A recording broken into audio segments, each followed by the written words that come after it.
আসসালামু আলাইকুম, টাইম ট্রাভেলের পক্ষ থেকে স্বাগতম। হ্যালো এভরিওয়ান, আজকের ভিডিও নারী জাগরণের অগ্রদূত বেগম রোকেয়া সাখাওয়াত হোসেনের জন্মভূমি। এখানে একটি ফলক লাগানো আছে।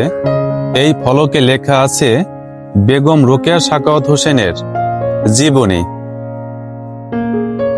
এখানেই হচ্ছে বেগম রোকেয়া সাখাওয়াত হোসেনের জন্মভূমি।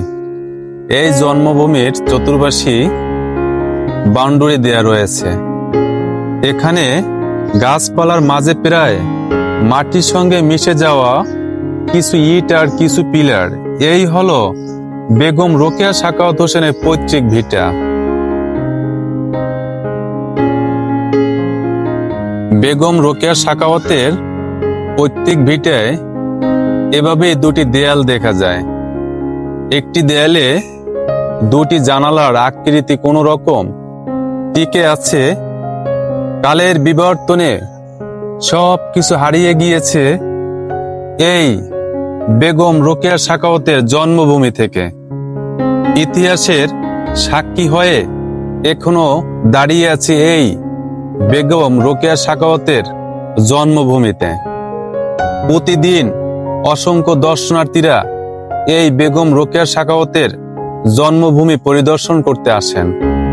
তবে বেগম রোকেয়া সাখাওয়াত হোসেনের বাবা একজন প্রতাপশালী জমিদার ছিলেন। যতটুকু স্মৃতি রয়েছে সেটুকু ভালোভাবে সংস্কার করা হলে অনেক বছর টিকিয়ে রাখা যেত এবং দর্শনার্থীদের জন্য আনন্দের বিষয় হতো।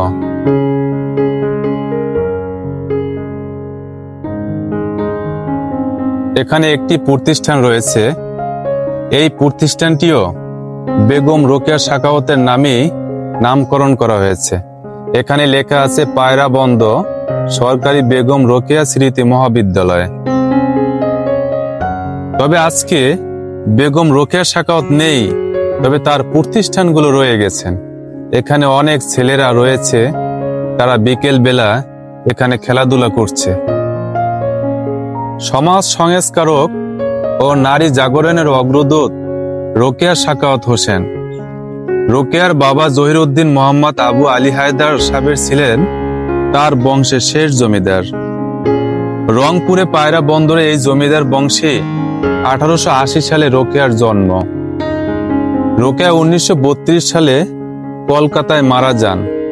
তাই রোকেয়ার জন্ম এবং মৃত্যু একই দিনে 9 ডিসেম্বর হয়। দিবসটি রাষ্ট্রীয়ভাবে বেগম রোকেয়া দিবস হিসাবে পালিত হয়।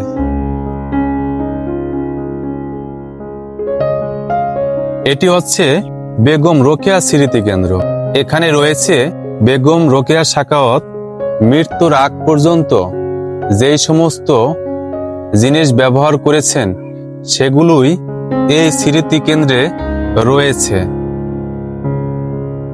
এখানে বেগম রোকেয়া সাখাওয়াত হোসেনের একটি ভাস্কর্য রয়েছে।